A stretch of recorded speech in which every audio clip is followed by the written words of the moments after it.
आगामी वर्षको बजेट तर्जुमा गर्दा नेपालको संविधान, चुनावी घोषणापत्र, 15 योजना, समृद्ध नेपाल, सुखी नेपालीको राष्ट्रिय आकांक्षा, विकासशील राष्ट्रमा स्तरोन्नति हुने अठोट र दिगो विकास लक्ष्यलाई महत्वपूर्ण आधारको रूपमा लिएको छु।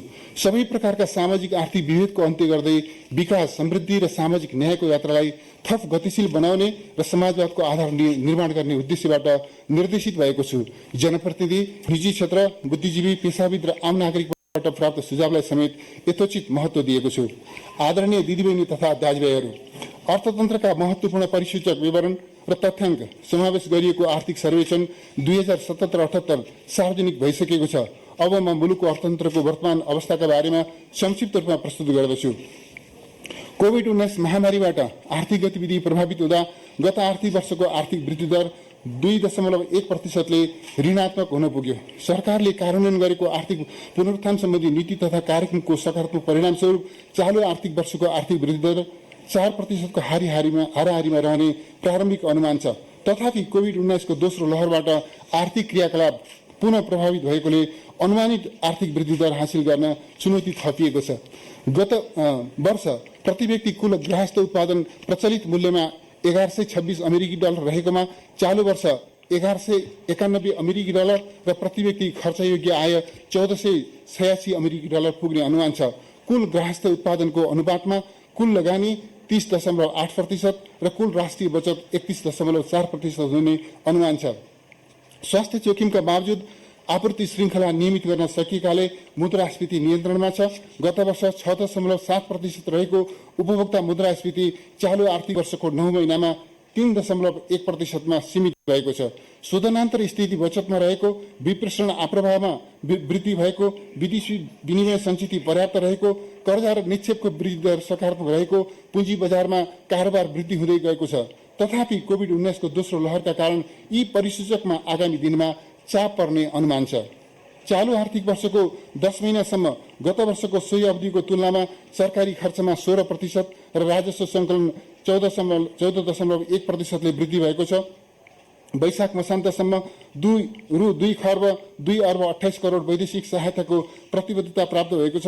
प्रदेश र स्थानीय तहमा हुने वित्तीय हस्तान्तरण गत वर्षको पहिलो 10 महिनाको तुलनामा 15.7%ले वृद्धि भई रु 2 खर्ब 94 अर्ब 33 करोड पुगेको छ।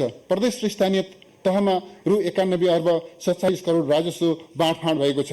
चालु आर्थिक वर्षको पहिलो 9 महिनामा निर्यात 20.2%ले र आयात 13.1%ले बढेको छ। व्यापार घाटामा कमी आई शोधनान्तर स्थिति रु 42 अर्ब 54 करोड बचतमा रहेको छ। विदेशी मुद्राको सञ्चिति 14 खर्ब 33 अर्ब 27 करोड पुगेको छ। चालु आर्थिक वर्षमा कुल विनियोजनको 85.9% खर्च हुने संशोधित अनुमान छ। विनियोजन मध्ये चालुतर्फ 91.4%, पुँजीगततर्फ 71.3% र वित्तीय व्यवस्थापनतर्फ 85.2% खर्च हुने संशोधित अनुमान छ। चालु आर्थिक वर्ष लक्ष्यको तुलनामा 94.8% राजस्व सङ्कलन हुने अनुमान छ। वैदेशिक अनुदान रु 27 अर्ब 6 करोड र विदेशी ऋण रु 1 खर्ब 65 अर्ब 10 करोड परिचालित हुने संशोधित अनुमान छ। आन्तरिक ऋणतर्फ रु 2 खर्ब 23 अर्ब परिचालित हुने अनुमान गरिएको छ। आदरणीय दिदीबहिनी तथा दाजुभाइहरू, अब म आगामी आर्थिक वर्ष 2078-79 को बजेटका उद्देश्य तथा प्राथमिकता प्रस्तुत गर्दछु। बजेटका उद्देश्यहरू निम्नानुसार रहेका छन्। क. कोभिड-19 को महामारीबाट नागरिकको जीवन रक्षा गर्ने। ख. अर्थतन्त्रको शीघ्र पुनरुत्थान गर्न आर्थिक गतिविधि एवं विकास निर्माणका कार्यक्रमलाई तीव्रता दिने। ग. राज्यको लोक कल्याणकारी भूमिकालाई सुदृढ बनाउने, सामाजिक सुरक्षा एवं संरक्षण प्रदान गर्ने र सामाजिक न्याय सहितको समृद्धि हासिल गर्ने। घ.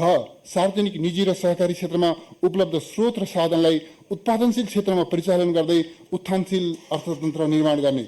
बजेटका उद्देश्यहरू हासिल गर्न व्याय बमोजिम प्राथमिकता निर्धारण गरेको छु। क. कोभिड-19 को रोकथाम, नियन्त्रण तथा उपचारका लागि परीक्षणको दायरा विस्तार, उपचारको व्यवस्था, स्वास्थ्य उपकरण तथा सामग्रीको आपूर्ति, निःशुल्क खोपको सुनिश्चितता, स्वास्थ्य पूर्वाधार विकास र चिकित्सक एवं स्वास्थ्य कर्मीहरूको प्रभावकारी परिचालन। ख. कोभिड-19बाट प्रभावित परिवारलाई राहत, निजी क्षेत्रलाई प्रोत्साहन, सहुलियत र पुनरुत्थानका माध्यमबाट आर्थिक गतिविधि विस्तार। ग. श्रम बजारमा प्रवेश गर्ने तथा रोजगारी गुमाएका श्रमिकलाई काम र रोजगारीको सुनिश्चितता। घ सबै नेपालीलाई जीवन चक्रमा आधारित सामाजिक सुरक्षा र संरक्षण। ङ कृषि उत्पादन एवं उत्पादकत्व अभिवृद्धि र खाद्य सुरक्षाको प्रत्याभूति। च जीवन उपयोगी एवं सिपयुक्त शिक्षाका लागि पूर्वाधारमा लगानी। छ तीव्र औद्योगिकीकरण र शीघ्र प्रतिफल प्राप्त हुने रणनीतिक महत्त्वका पूर्वाधार निर्माण। ज संघ प्रदेश र स्थानीय तहबीच समन्वय र सहकार्य मार्फत सन्तुलित विकास। झ सबै प्रकारका विभेद र असमानताको अन्त्य, समन्वयिक विकास र विकासका प्रतिफलमा न्यायपूर्ण पहुँच। य उत्तरदायी शासकीय व्यवस्था, शान्ति सुरक्षाको प्रत्याभूति, भ्रष्टाचार नियन्त्रण, सुशासन र सेवा प्रभावमा प्रभावकारिता।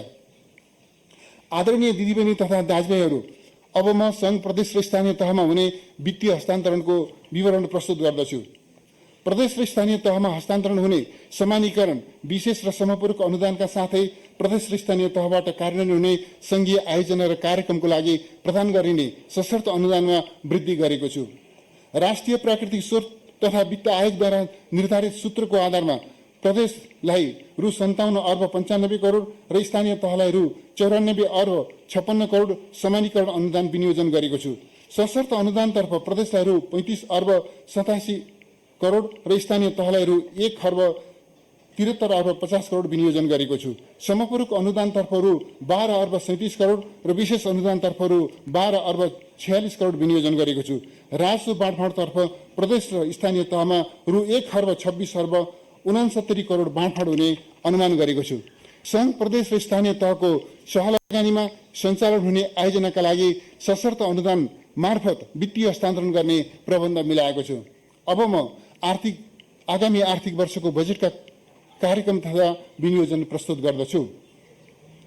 कोभिड-19 संक्रमण रोकथाम, नियन्त्रण र उपचार। कोभिड महामारीको रोकथाम, नियन्त्रण र उपचारको भरपर्दो व्यवस्था गरी सबै नेपालीको जीवन रक्षा गर्न सरकार प्रतिबद्ध छ। स्वास्थ्य जोखिम न्यूनीकरण गर्न सम्पूर्ण सामर्थ्यसहित उपलब्ध सबै सम्भावनाको उपयोग गर्न बजेट केन्द्रित रहेको छ। कोभिड-19 को रोकथाम, नियन्त्रण, उपचार र खोपको सुनिश्चितताका लागि बजेट अभाव हुन दिइने छैन। सबै सरकारी प्रयोगशाला तथा अस्पतालमा कोभिड-19 को निशुल्क परीक्षण र उपचारको व्यवस्था मिलाएको छु। कोभिडबाट संक्रमित बिरामीको उपचारमा अक्सिजनको कमी हुन नदिन अक्सिजन प्लान्ट, सिलिन्डर, तरल अक्सिजन ढुवानी र भण्डारण गर्ने ट्याङ्क खरिद गर्न आवश्यक बजेट व्यवस्था गरेको छु। 100 शय्याभन्दा बढी क्षमताका सबै अस्पतालमा अनिवार्य रूपमा आफ्नै अक्सिजन प्लान्ट जडान गर्नुपर्ने व्यवस्था गरेको छु। अक्सिजन उद्योग स्थापना गर्न आवश्यक पर्ने उपकरण आयात गर्दा लाग्ने भन्सार तथा मूल्य अभिवृद्धि कर पूरै छुट दिएको छु। सामुदायिक तथा निजी अस्पतालले अक्सिजन प्लान्ट जडान गरेमा लागतको 50% पुँजीगत अनुदान दिइनेछ। कोभिड-19 महामारी अवधिभर अक्सिजन उत्पादन गर्दा लाग्ने विद्युत महसुलमा 50% छुट दिने व्यवस्था मिलाएको छु। कोभिड-19 का बिरामीको उपचारका लागि आवश्यक पर्ने आइसियु, एचडियु, भेन्टिलेटर, टेस्ट किट्स लगायतका आवश्यक उपकरण खरिद गर्न रु 4 अर्ब विनियोजन गरेको छु। कोभिड-19 को उपचारमा प्रयोग हुने औषधिको आयातमा भन्सार महसुल छुट दिएको छु। उपचार सेवामा जनशक्तिको अभाव हुन नदिन सेवा निवृत्त तथा इन्टर्नसिपमा रहेका चिकित्सक, नर्स तथा स्वास्थ्य कर्मीलाई तलब र 50% जोखिम भत्ता पाउने गरी 1 वर्षको सेवा करारमा लिई अस्पतालमा खटाउने व्यवस्था मिलाएको छु। कोभिड-19 संक्रमण जोखिम नियन्त्रण गर्न अन्तर्राष्ट्रिय स्थलगत सीमा नाका तथा विमानस्थलमा हेल्थ डेस्क सञ्चालन र होल्डिङ सेन्टर स्थापना गरिनेछ। सबै स्थानीय तहमा क्वारेन्टिन निर्माण, कन्ट्र्याक्ट ट्रेसिङ, आइसोलेसन सेन्टर स्थापना, जनशक्तिको व्यवस्था एवं औषधि उपकरणको नियमित आपूर्ति गर्न आवश्यक रकम विनियोजन गरेको छु। अस्पतालमा शय्याको अभावमा स्वास्थ्य उपचार नपाउने अवस्था सृजना हुन दिइने छैन। कोभिड-19बाट संक्रमित भई घरमा रहेका बिरामीको स्वास्थ्य अवस्थाको निरन्तर निगरानी, परामर्श तथा उपचारको लागि घुम्ती सेवा, कल सेन्टर सञ्चालन, मनोसामाजिक परामर्श, आपतकालीन उपचार र अक्सिजन सपोर्ट लगायतका सेवा निशुल्क उपलब्ध गराउने व्यवस्था मिलाएको छु। वर्तमान जनउत्तरदायी सरकार सबै नेपाली दिदीबहिनी तथा दाजुभाइहरूलाई कोभिड-19 विरुद्ध निशुल्क खोप उपलब्ध गराउन प्रतिबद्ध छ। यस सन्दर्भमा विश्वका थोरै मुलुकहरूसँगै नेपालले पनि खोप अभियान सुरु गरेको र दक्षिण एसियामा खोपको दोस्रो प्रयोगकर्ता मुलुक भएको तथ्य स्मरण गर्न चाहन्छु। खोप लगाउन बाँकी सबै उमेर समूहका नेपालीलाई शीघ्रातिशीघ्र खोप सुनिश्चित गर्न सम्पूर्ण स्रोत र सामर्थ्यको उच्चतम प्रयोग गर्दै उत्पादक देश तथा कम्पनीबाट खोप प्राप्त गरी खोप अभियानलाई पूर्णता दिइनेछ। खोप व्यवस्थापनका लागि रु 26 अर्ब 75 करोड छुट्याएको छु। कोभिड-19बाट संक्रमित बिरामीको लागि सबै प्रकारका अस्पताल तथा स्वास्थ्य संस्थाबाट उपचार सेवा उपलब्ध गराउन सेन्ट्रल कमान्डको अवधारणा कार्यान्वयनमा ल्याइनेछ।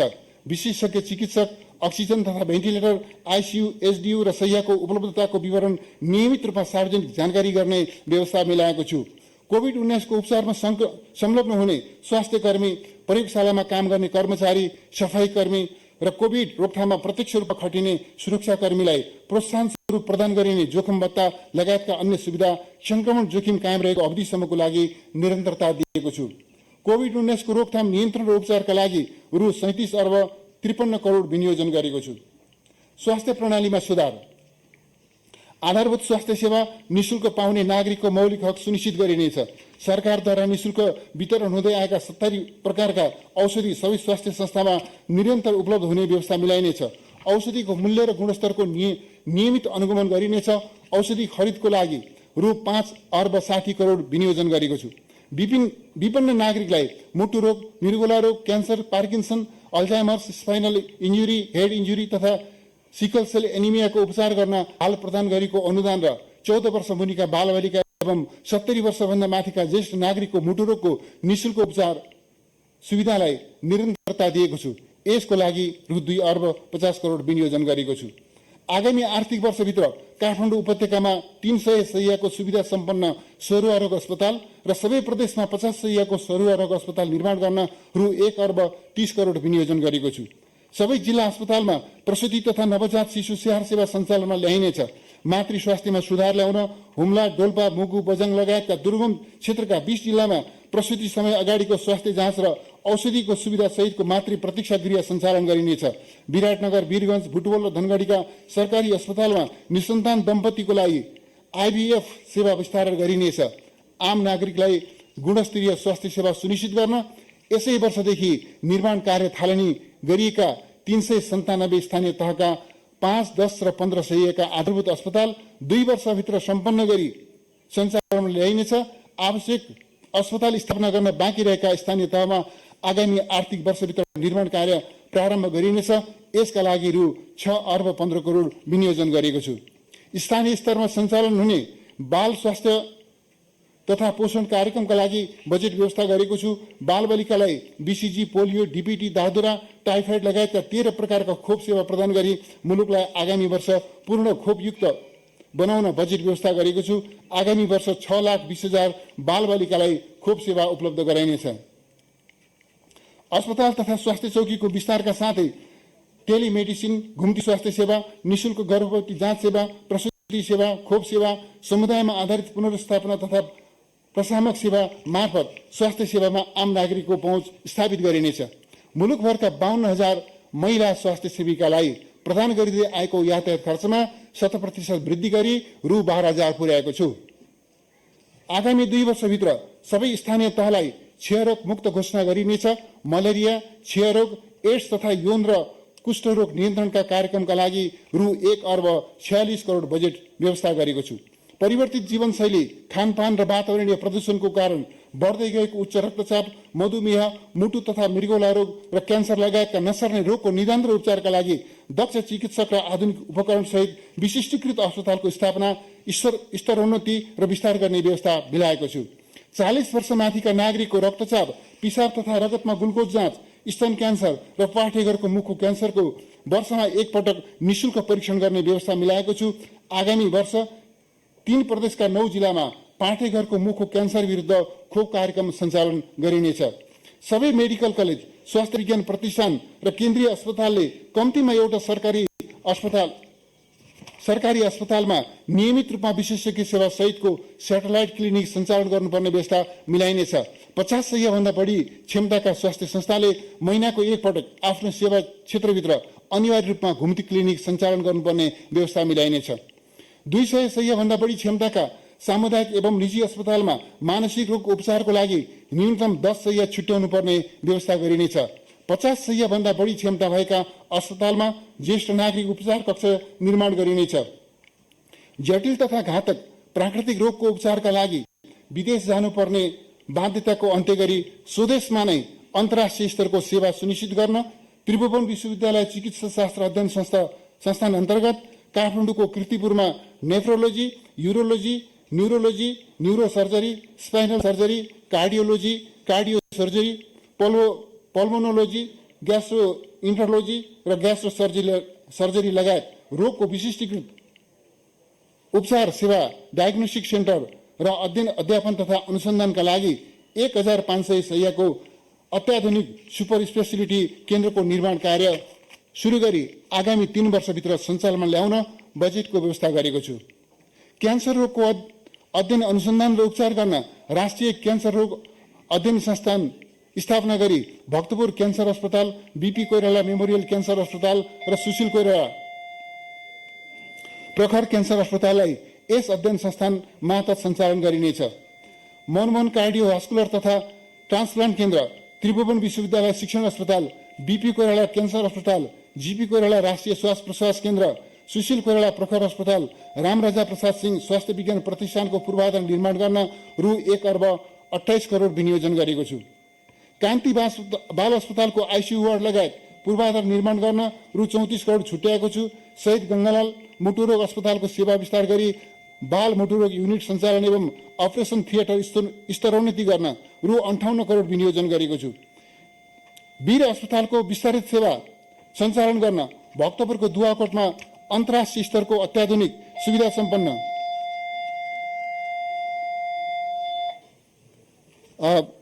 वीर अस्पतालको विस्तारित सेवा सञ्चालन गर्न भक्तपुरको दुवाकोटमा अन्तर्राष्ट्रिय स्तरको अत्याधुनिक सुविधा सम्पन्न अस्पताल निर्माण गरिनेछ। 3 वर्षभित्र निर्माण सम्पन्न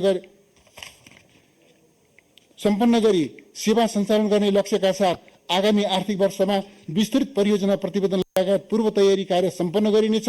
भौतिक पूर्वाधार, उपकरण र दक्ष जनशक्ति व्यवस्थापन एकसाथ पूरा गरी अस्पताल सञ्चालनमा ल्याइनेछ। यसलाई राष्ट्रिय गौरवको आयोजनामा समावेश गरी छुट्टै आयोजना कार्यालय मार्फत कार्यान्वयन गर्ने व्यवस्था मिलाइनेछ। काठमाडौँको जडीबुटीदेखि अस्पताल निर्माणस्थलसम्म मनोहरा नदीको दुवै किनारामा 4 लेनको करिडर सडक निर्माण गरिनेछ। आगामी आर्थिक वर्ष ढल्केवर, बर्दघाट र लम्कीमा ट्रमा सेन्टर स्थापना गर्न बजेट व्यवस्था गरेको छु। धादिङको बेलकुमा ट्रमा सेन्टर स्थापनाको सम्भाव्यता अध्ययन पूरा गरिनेछ। रोग निदानका लागि विदेशमा नमुना परीक्षण गर्न पठाउनु पर्ने बाध्यतालाई अन्त्य गर्न पूर्वाधार विकास र आवश्यक उपकरणको व्यवस्था गरी राष्ट्रिय जनस्वास्थ्य प्रयोगशालालाई सेन्टर अफ एक्सिलेन्सको रूपमा स्तरोन्नति गरिनेछ।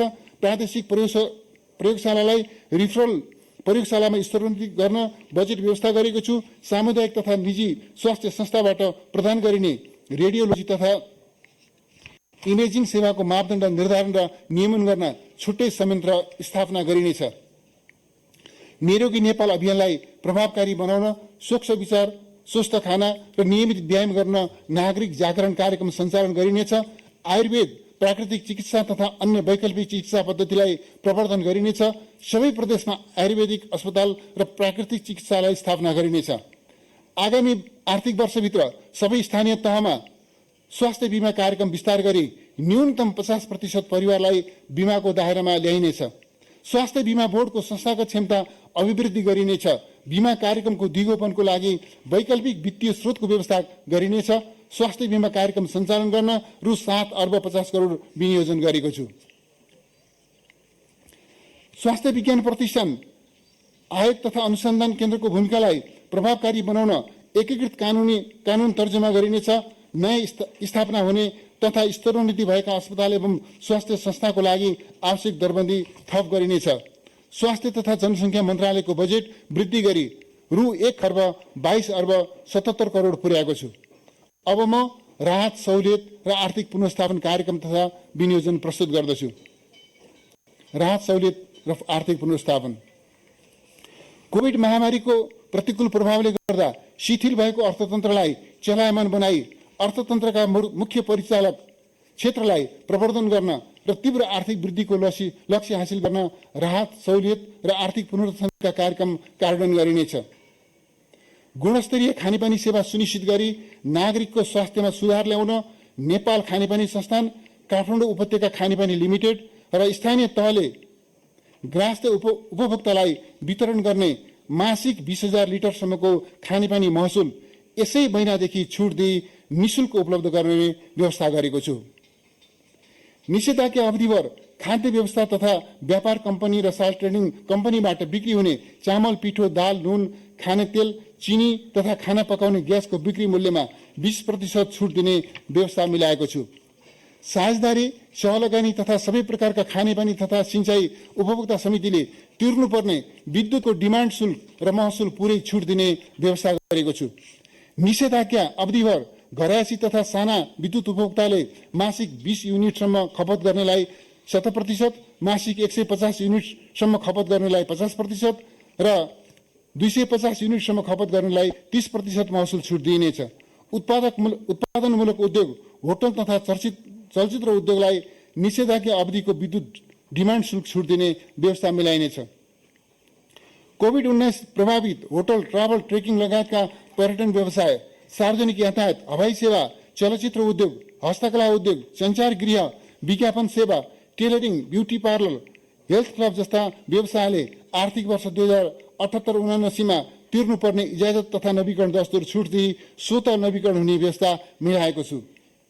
कोभिड महामारीका कारण सञ्चालनमा आउन नसकेका होटललाई आइसोलेसन सेन्टरको रूपमा सञ्चालन गरेमा नेपाल सरकारले निर्धारण गरेको मापदण्ड बमोजिमको रकम उपलब्ध गराउने व्यवस्था गरेको छु। होटल तथा पर्यटन क्षेत्रलाई उत्पादनमूलक उद्योग सरहको सुविधा उपलब्ध गराइनेछ। दूध, तरकारी, फलफूल, माछा, मासु लगायतका नाशवान उपभोग्य वस्तुको उत्पादन स्थलदेखि नजिकको बजार केन्द्रसम्म सहज आपूर्ति गर्न लाग्ने ढुवानी भाडामा 25% अनुदान उपलब्ध गराउने व्यवस्था मिलाएको छु। साना किसानका लागि धानको बिउ खरिदमा स्थानीय तह मार्फत 50% अनुदान उपलब्ध गराइनेछ। सार्वजनिक विद्यालय तथा क्याम्पसका उच्च माध्यमिक र सोभन्दा माथिल्लो तहमा अध्ययनरत विद्यार्थीलाई वैकल्पिक सिकाइमा सहयोग पुर्याउने उद्देश्यका साथ एक थान ल्यापटप खरिद गर्न रु 80,000 सम्म 2 वर्ष अवधिको 1% ब्याज दरमा कर्जा उपलब्ध गराउने व्यवस्था मिलाएको छु।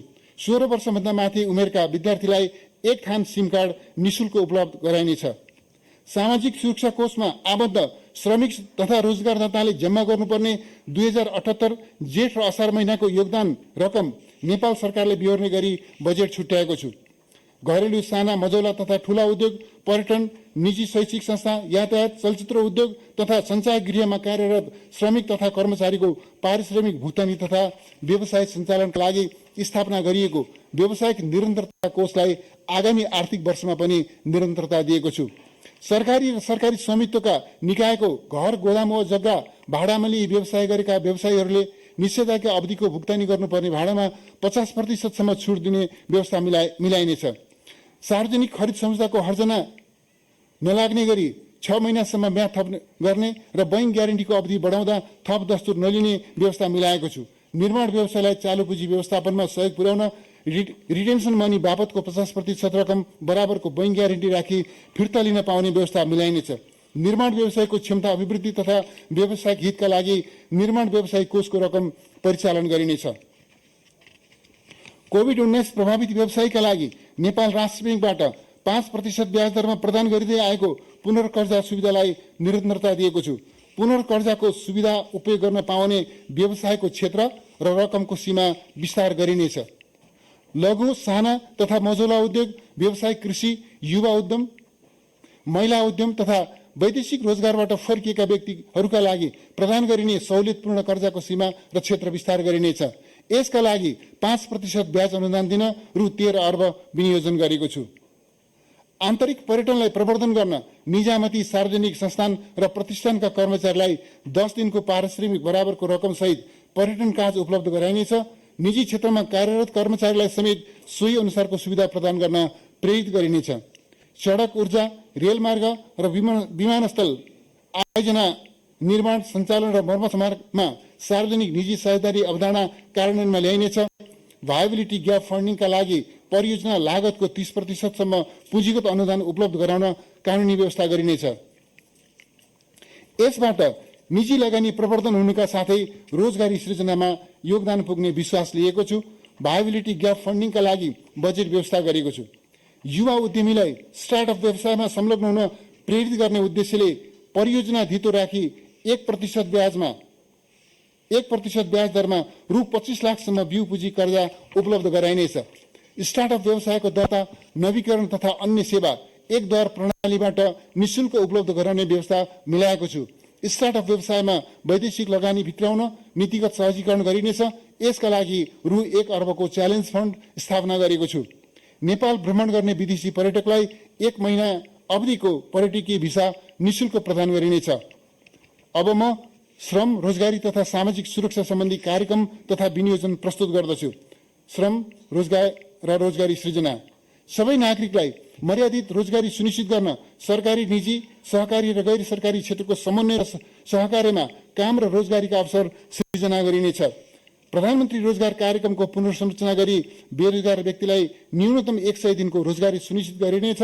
स्थानीय स्तरमा सञ्चालन हुने सडक, सिंचाई, भवन, पुल, नदी नियन्त्रण, वृक्षारोपण लगायत संघ, प्रदेश र स्थानीय तहका आयोजना तथा कार्यक्रममा रोजगार सेवा केन्द्रमा सूचीकृत बेरोजगार व्यक्तिलाई काममा लगाउनु पर्ने गरी खरिद सम्झौता गर्नुपर्ने व्यवस्था मिलाइनेछ। प्रधानमन्त्री रोजगार कार्यक्रमबाट आगामी वर्ष 2 लाख रोजगारी सृजना गर्न रु 12 अर्ब विनियोजन गरेको छु। श्रम बजारमा प्रवेश गर्ने युवा, वैदेशिक रोजगारबाट फर्किएका तथा स्वदेशमा रोजगार गुमाएका श्रमिकको सिप विकास गरी क्षमता अभिवृद्धि गर्न हस्तकला, प्लम्बिङ, बिजुली मर्मत, इलेक्ट्रिसियन, कुक, कालीगढ, सिकर्मी, डकर्मी, सिलाई, कटाई, ब्युटिसियन, कपाल कटाई, सवारी साधन तथा मोबाइल मर्मत लगायतका व्यवसायमा थप 1 लाख व्यक्तिलाई सिप विकास तालिम प्रदान गर्न रु 40 करोड विनियोजन गरेको छु। स्वदेशी उद्योगको आवश्यकता अनुरूपको सिपयुक्त जनशक्तिको विकास गर्न निजी क्षेत्रको साझेदारीमा उत्पादन तथा सेवामूलक उद्योगमा प्रशिक्षार्थी कामदारलाई 3 महिनाको न्यूनतम पारिश्रमिक बराबरको अनुदान उपलब्ध गराई कार्यस्थलमा आधारित तालिम सञ्चालन गर्न रु 1 अर्ब छुट्याएको छु। यस अन्तर्गत तालिम प्राप्त गर्ने प्रशिक्षार्थी कामदारलाई आधारभूत तालिम दिई सोही उद्योगमा न्यूनतम 2 वर्षको रोजगारी सुनिश्चित गर्ने व्यवस्था मिलाइनेछ। यस कार्यक्रमबाट आगामी वर्ष थप 25,000 रोजगारी सृजना हुनेछ। स्नातक वा सोभन्दा माथि शैक्षिक योग्यता हासिल गरेका युवालाई आफूले प्राप्त गरेको शैक्षिक प्रमाणपत्र धितो राखी अधिकतम 5% ब्याज दरमा रु 25 लाखसम्म सहुलियतपूर्ण कर्जा उपलब्ध गराइनेछ। कार्यस्थलमा हुने सबै प्रकारको भेदभाव तथा हिंसाको अन्त्य गरिनेछ। समान कामका लागि समान पारिश्रमिकको सिद्धान्त लागू गरिनेछ। श्रम अडिटको व्यवस्थालाई प्रभावकारी रूपमा कार्यान्वयन गरिनेछ। श्रमिकको हक हित, व्यवसायजन्य स्वास्थ्य तथा सुरक्षा, न्यूनतम पारिश्रमिक र श्रम कानूनको परिपालना सुनिश्चित गरिनेछ।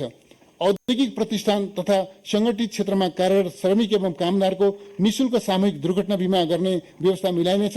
सार्वजनिक निकायबाट हुने निर्माण कार्यमा संलग्न श्रमिकको सामूहिक दुर्घटना बीमा अनिवार्य गरिनेछ। सामाजिक सुरक्षा र संरक्षण। जीवन चक्रमा आधारित सामाजिक सुरक्षा र संरक्षणको अवधारणा अनुरूप गर्भावस्थामा स्वास्थ्य जाँच र पोषण, बाल्यावस्थामा निःशुल्क खोप पोषण र आधारभूत शिक्षा र छात्रवृत्तिको व्यवस्था, युवा अवस्थामा शिक्षा, स्वास्थ्य र रोजगारीको प्रत्याभूति, वृद्धावस्थामा निःशुल्क उपचार र मर्यादित जीवन सुनिश्चित गर्न सरकार प्रतिबद्ध छ। तदनुरूप सबै प्रकारका सामाजिक सुरक्षा भत्तामा 33% वृद्धि गरी ज्येष्ठ नागरिकको मासिक भत्ता रु 4,000 पुर्याएको छु। सामाजिक सुरक्षा भत्ताको लागि रु 1 अर्ब विनियोजन गरेको छु। अनाथ, दलित, अपाङ्गता भएका र विपन्न परिवारका बालबालिकालाई प्रदान गरिने बाल संरक्षण अनुदानको रकममा 1/3 वृद्धि गरेको छु। अशक्त, असहाय एवं परित्यक्त व्यक्तिको संरक्षणको दायित्व नेपाल सरकारले वहन गर्नेछ। सबै प्रकारका बाल श्रमको अन्त्य गरिनेछ। आवश्यक सेवा सुविधा, उपचार र बासको प्रबन्ध गरी सडक मानवमुक्त नेपाल निर्माण गरिनेछ। बालबालिकाको खोज तलास, संरक्षण र पुनर्स्थापना गरी सडक बालबालिका मुक्त नेपालको अवधारणा कार्यान्वयन गरिनेछ। यस कार्यमा क्रियाशील सङ्घ संस्थाहरूलाई प्रोत्साहन गर्न अनुदान उपलब्ध गराइनेछ।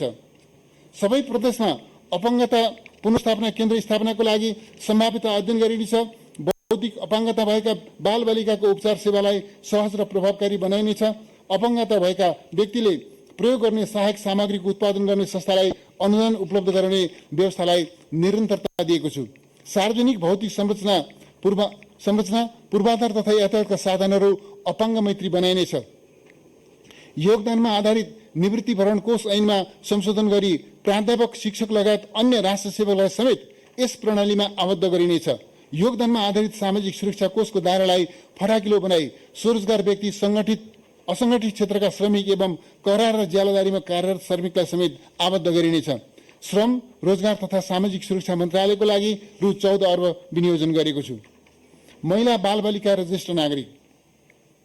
राज्यका सबै अङ्गमा लैङ्गिक समानताको नीति अवलम्बन गरिनेछ। नेपाल सरकारबाट अनुदान प्राप्त गरी सञ्चालन हुने निकायको कार्यकारी तहमा न्यूनतम 33% महिला सहभागिता सुनिश्चित गरिनेछ। राष्ट्रपति महिला उत्थान कार्यक्रमको माध्यमबाट महिला उद्यमशीलता विकास गरिनेछ। विपन्न महिलालाई सिपमूलक तालिम दिई आय आर्जनका क्रियाकलापमा संलग्न गराइनेछ। सबै स्थानीय तहमा महिला उद्यमशीलता सहजीकरण केन्द्र स्थापना गरिनेछ। दुर्गम क्षेत्रका गर्भवती तथा सुत्केरी महिलाको हवाई उद्धार गर्ने कार्यलाई थप प्रभावकारी बनाइनेछ। सामाजिक कलङ्कको रूपमा रहेको दाइजो प्रथाको अन्त्य गरिनेछ। महिला विरुद्धका कुरीति, भेदभाव र हिंसा अन्त्य गर्न सामाजिक जागरण, सशक्तिकरण, महिला शिक्षाका कार्यक्रम सञ्चालन गरिनेछ। महिला हिंसा विरुद्ध कडा कानुनी प्रबन्ध गरिनेछ। घरेलु हिंसामा परेका बेवारिसी महिलालाई संरक्षण गर्न भक्तपुरको सूर्य विनायकमा मङ्गला साहना पुनर्स्थापना केन्द्र निर्माण गरिनेछ। विपन्न, दलित, आदिवासी, जनजाति, एकल महिला, अपाङ्गता भएका महिला, बादी, कमलरी, कमैया, चेपाङ, राउटे, लोपोन्मुख, सीमान्तकृत लगायत वञ्चितीकरणमा परेका सबै समुदायका महिला तथा किशोरीको आय आर्जन क्षमता विकास र सशक्तिकरणका कार्यक्रम सञ्चालन गरिनेछ। बालबालिकाको मानसिक र शारीरिक विकासका लागि पोषणयुक्त खाना, गुणस्तरीय स्वास्थ्य सेवामा पहुँच, खेलकुद तथा मनोरञ्जनका अवसर प्रदान गरिनेछ। स्थानीय तहसँगको साझेदारीमा 15 स्थानमा बाल उद्यान तथा बाल मनोरञ्जन स्थल निर्माण गरिनेछ। बाल बालिकाको सर्वाङ्गीण विकास र बाल साहित्यको प्रवर्धन गर्न बाल प्रज्ञा प्रतिष्ठान स्थापना गरिनेछ। बाल बालिकाको अन्तर्निहित प्रतिभा प्रस्फुटन गराई बहुआयामिक विकास गर्न झापाको दमकमा गुणस्तरीय शिक्षा सहितको चिल्ड्रेन प्याराडाइज स्थापना गरिनेछ। मोरङ, भक्तपुर, कास्की र बाँकी जिल्लामा सरकारी स्तरबाट बाल सुधार गृह सञ्चालन गरिनेछ। तनहुको ढकालटारमा व्यवस्थित बाल सुधार गृह निर्माण गर्न बजेट व्यवस्था गरेको छु। बाल अधिकारको संरक्षण, प्रवर्धन र नियमन गर्न देशभरका सबै स्थानीय तहमा बाल कल्याण अधिकारी तोकिनेछ। 100 सय भन्दा ठूला स्वास्थ्य संस्थामा ज्येष्ठ नागरिकका लागि अलग वार्ड स्थापना गरी उपचार गर्ने व्यवस्था मिलाइनेछ। ज्येष्ठ नागरिकका लागि मिलन केन्द्र, दिवा सेवा केन्द्र र आरोग्य आश्रम सञ्चालन गरिनेछ। काठमाडौँको गोठाटारमा अस्पतालको सुविधा सहित 500 क्षमताको ज्येष्ठ नागरिक आवास निर्माण गर्न आवश्यक रकम व्यवस्था गरेको छु। एकल महिला, विधवा, विधुर, शारीरिक र मानसिक रूपमा अशक्त, असहाय, आफ्नो परिवार र संरक्षण नभएका ज्येष्ठ नागरिकका लागि निःशुल्क औषधोपचार र संरक्षणको व्यवस्था गरिनेछ। अल्जाइमस लगायतका बुढौलीका रोगबाट प्रभावित ज्येष्ठ नागरिकको निःशुल्क औषधोपचारको व्यवस्था गरिनेछ। महिला, बालबालिका तथा ज्येष्ठ नागरिकको क्षेत्रमा रु 1 अर्ब 20 करोड विनियोजन गरेको छु।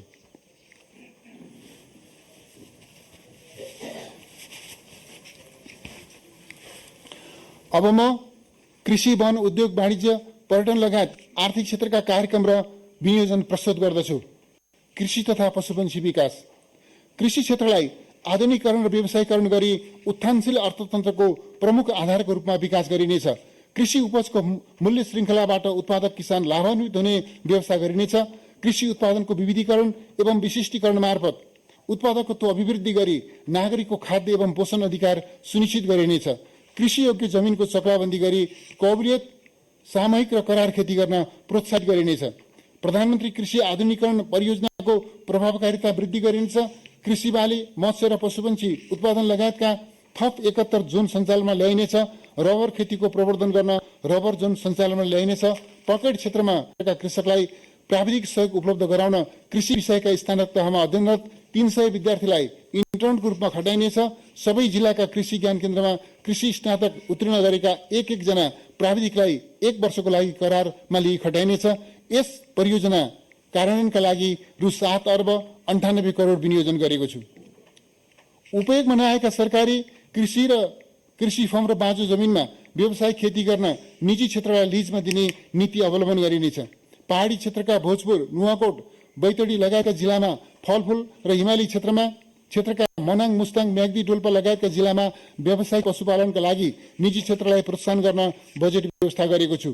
कृषि योग्य भूमिको वर्गीकरण एवं माटो परीक्षण गरी भौगोलिक एवं मौसमी अनुकूलताको आधारमा बाली लगाउन प्रोत्साहन गरिनेछ। माटो जाँच प्रयोगशालाको क्षमता अभिवृद्धि गरी डिजिटल सोइल म्यापिङ प्रणाली कार्यान्वयनमा ल्याइनेछ। विद्यमान कृषि अनुदान प्रणालीलाई पुनरावलोकन गरी कृषक, कृषि उद्यमी, कृषक समूह र सहकारी सङ्घ संस्थालाई उत्पादनमा आधारित प्रोत्साहन अनुदान प्रदान गरिनेछ। इजाजत प्राप्त विक्रेताबाट उन्नत बिउ खरिद गरी रोपण गर्ने कृषकलाई मूल्यको 50% अनुदान दिने व्यवस्था मिलाएको छु। कृषिको यन्त्रीकरणका लागि कृषि औजार तथा कृषि उपकरण र सोको पाटपूर्जाको आयातमा दिइएको कर तथा महसुल छुटको दायरा तथा प्रतिशत वृद्धि गरेको छु। मध्यम तथा उच्च प्रविधियुक्त बहुउद्देश्यीय नर्सरी स्थापना गरी फलफूलका 50 लाख बिरुवा उत्पादन गरिनेछ। राष्ट्रिय राजमार्गको किनारामा रहेका बाँझो र सार्वजनिक एवं नदी उकासबाट प्राप्त जग्गामा फलफूल, तरकारी र नगदेबाली लगाउन स्थानीय तह र कृषक समूहलाई प्रोत्साहित गरिनेछ। खेतीबाली लगाउने समय अगावै रासायनिक मलको पर्याप्त आपूर्ति सुनिश्चित गरिनेछ। 3 वर्षभित्र रासायनिक मल कारखाना स्थापना गर्ने गरी प्रारम्भिक कार्य अघि बढाउन बजेट छुट्याएको छु। रासायनिक मलमा प्रदान गरिने अनुदानलाई वृद्धि गरी रु 12 अर्ब पुर्याएको छु। अर्ग्यानिक खेतीलाई प्रवर्धन गर्न प्राङ्गारिक मल तथा जैविक विषादीको प्रयोगलाई प्रोत्साहित गरिनेछ।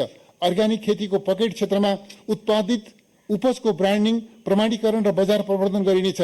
जैविक विषादी कारखाना स्थापना गर्न निजी क्षेत्रलाई 50% सहुलियत अनुदान उपलब्ध गराउने व्यवस्था मिलाएको छु। सबै प्रदेशमा भण्डारण सुविधासहितको कृषि उपज प्रशोधन केन्द्र र औद्योगिक कृषि बजार स्थापना गरिनेछ। इलाममा अलैँची, मकवानपुरको छतिवनमा तरकारी, सल्यानमा अदुवा तथा जुम्लामा स्याउ लक्षित औद्योगिक कृषि बजार स्थापनाको सम्भाव्यता अध्ययन पूरा गरी निर्माण कार्य सुरु गरिनेछ। न्यूनतम समर्थन मूल्य तोकिएका धान, गहुँ र मकै लगायतका कृषि उपजको भण्डारण गरी आपूर्ति व्यवस्थापनलाई सहज एवं नियमित बनाउन खाद्य व्यवस्था तथा कृषि उपजको भण्डारण गरी आपूर्ति व्यवस्थापनलाई सहज एवं नियमित बनाउन खाद्य व्यवस्था तथा व्यापार कम्पनी र कृषि सहकारी मार्फत खरिद गर्ने व्यवस्था मिलाइनेछ। स्थानीय तह मार्फत 200 खाद्य भण्डार केन्द्र, 89 शीतकक्ष र शीत भण्डार स्थापना गरिनेछ। खाद्य भण्डार गृहको बिमा प्रिमियममा 50% अनुदान दिने व्यवस्था मिलाएको छु। उखु उत्पादक किसानलाई उत्पादन परिमाणका आधारमा चिनी मिलमा उखु बिक्री गरेको 15 दिनभित्र अनुदान प्रदान गर्न रु 84 करोड विनियोजन गरेको छु।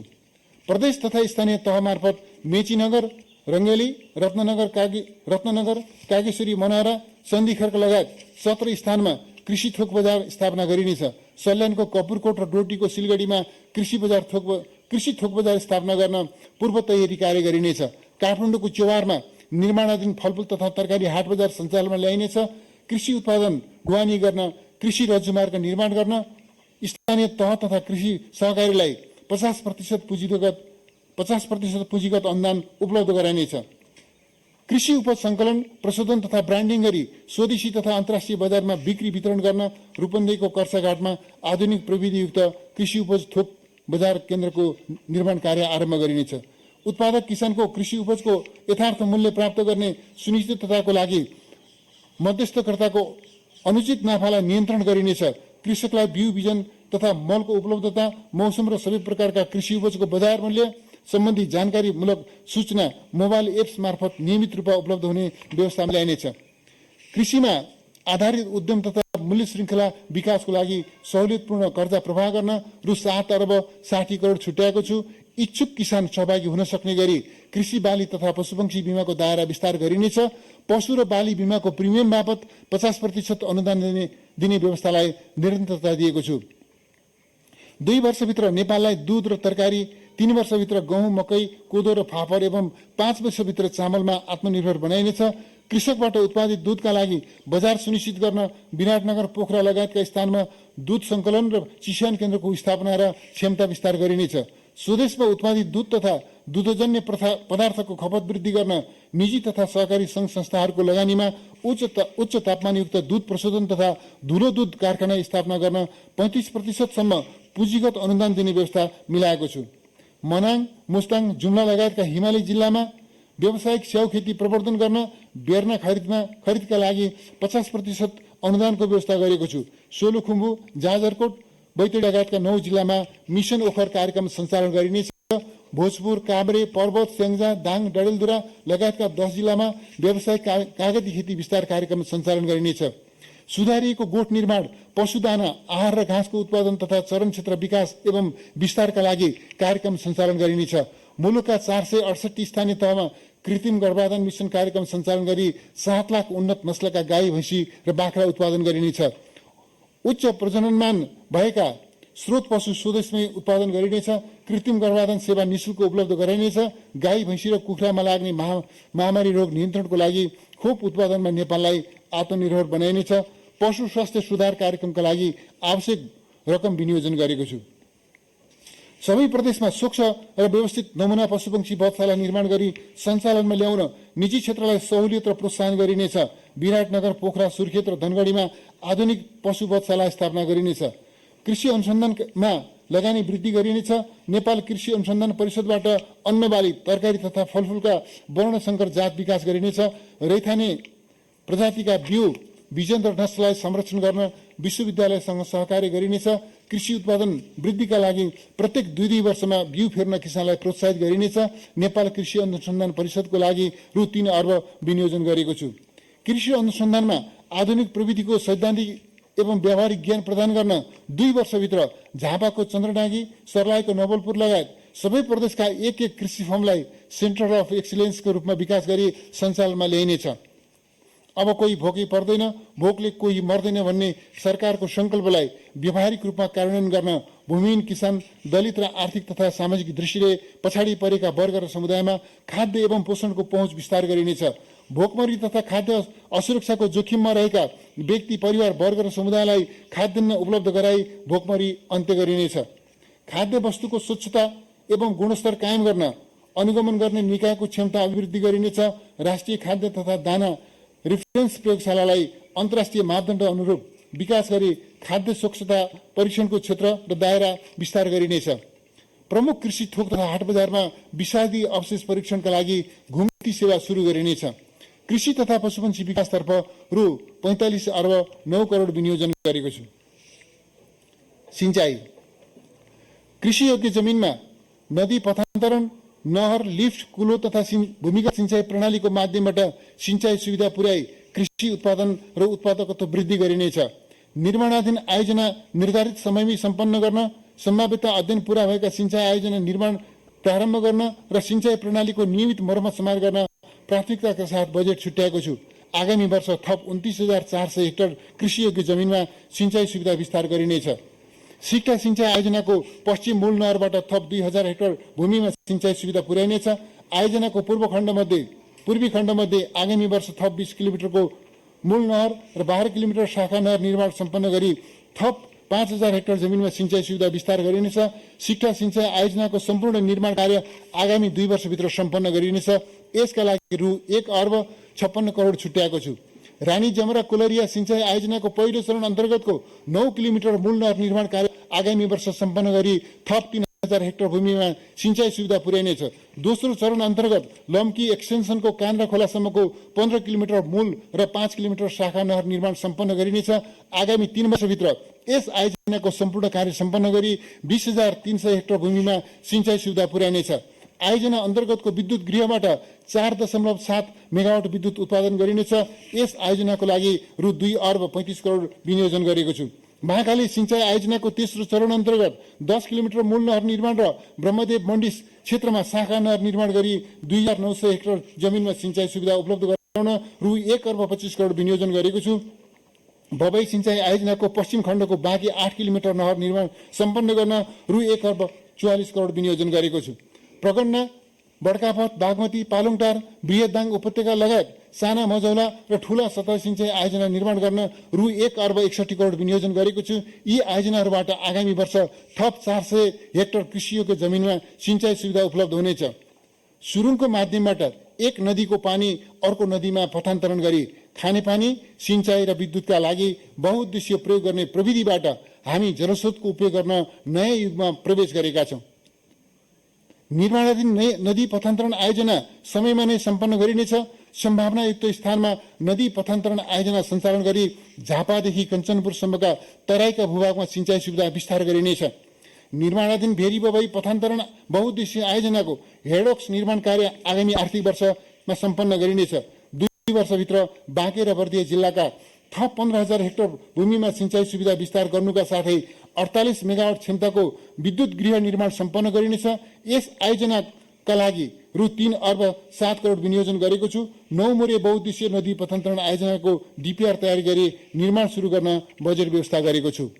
तराई मधेसका धनुषा, महोत्तरी, सर्लाही, रौतहट लगायत प्रदेश नम्बर 2 का 1,22,000 हेक्टर कृषि योग्य भूमिमा सिंचाई सुविधा उपलब्ध गराई समग्र प्रदेशको आर्थिक रूपान्तरणको आधार तयारी गर्ने सुनकोशी मरिन बहुउद्देश्यीय नदी पथान्तरण आयोजनाको टनेल निर्माण कार्यलाई तीव्रता दिइनेछ।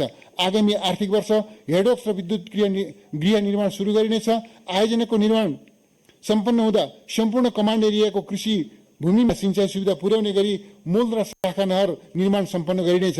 आयोजनाको सम्पूर्ण काम 4 वर्षभित्र सम्पन्न गरिनेछ।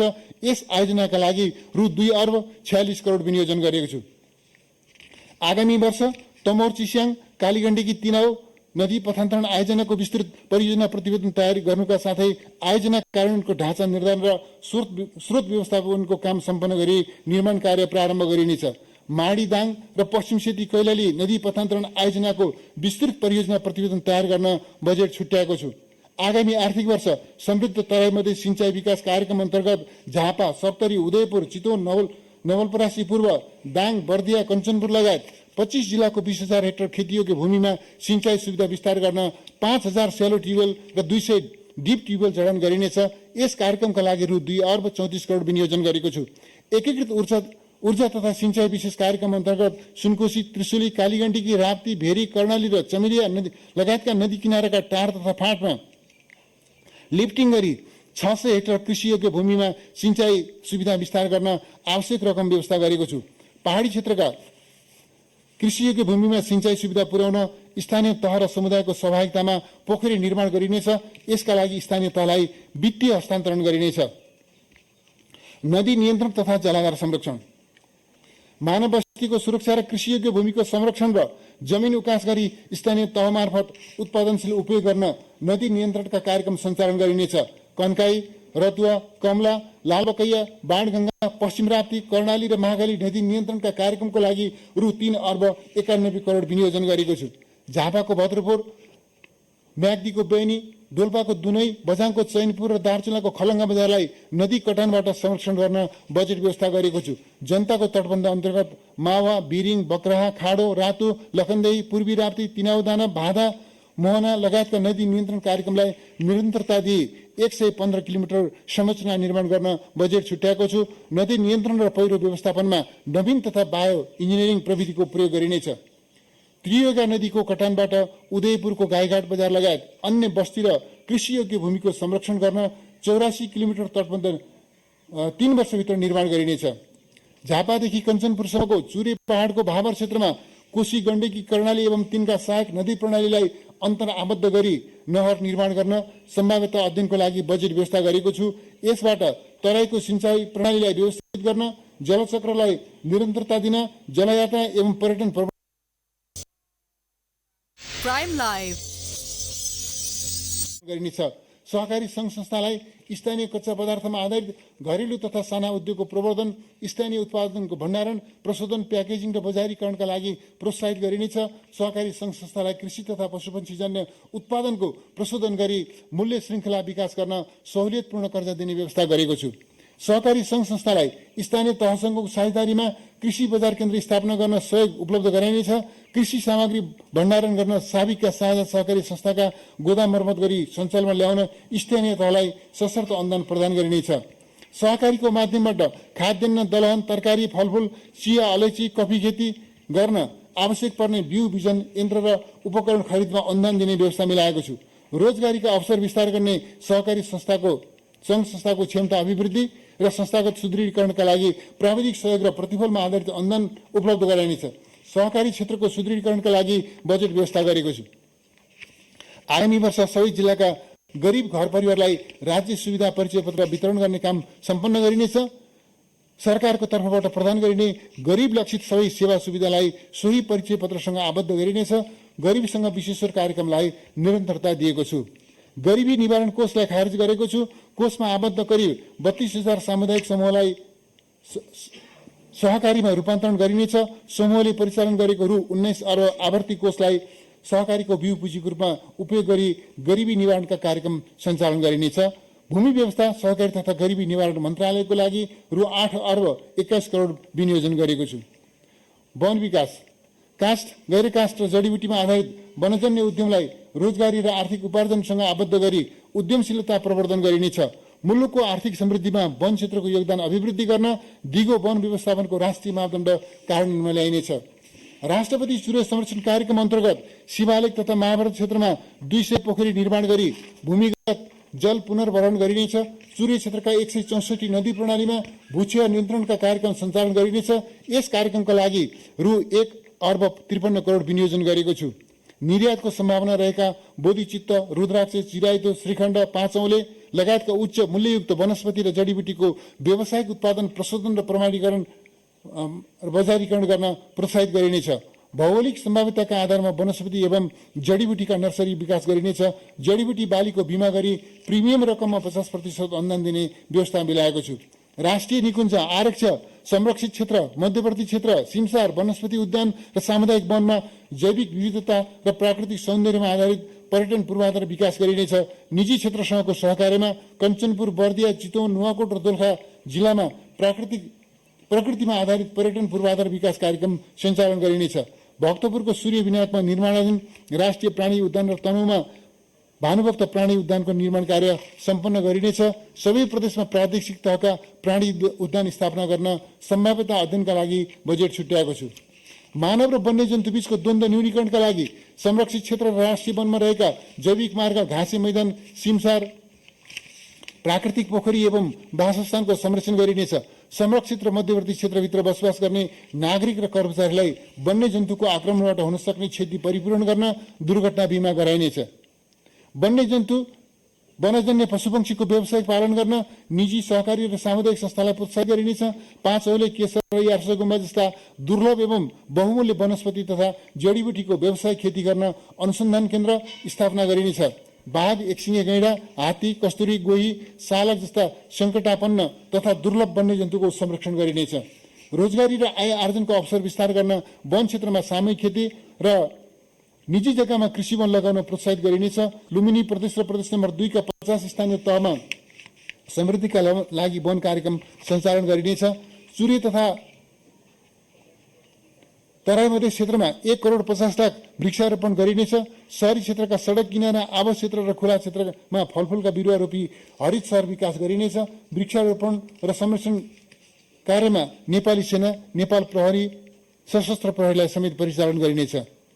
प्लास्टिक जन्य पदार्थबाट हुने वातावरणीय प्रदूषण न्यूनीकरण गर्न 40 माइक्रोन भन्दा पातलो प्लास्टिकको उत्पादन, आयात, बिक्री, वितरण र प्रयोगमा आगामी श्रावण 1 गतेदेखि पूर्ण रूपमा प्रतिबन्ध लगाएको छु।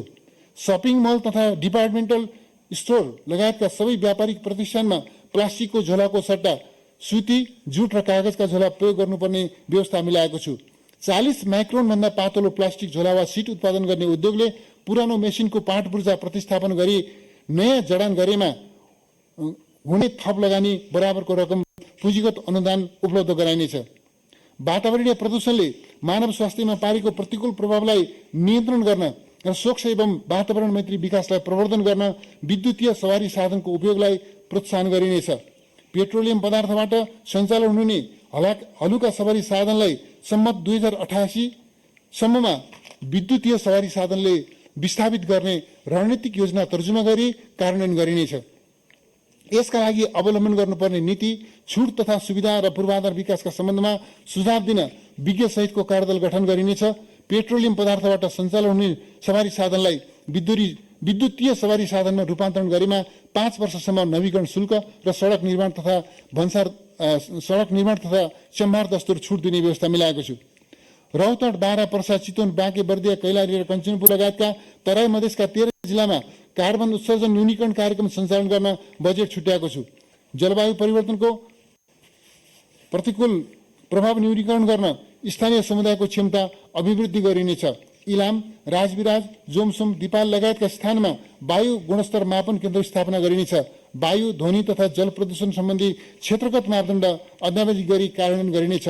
वन तथा वातावरण मन्त्रालयका लागि रु 14 अर्ब 13 करोड छुट्याएको छु।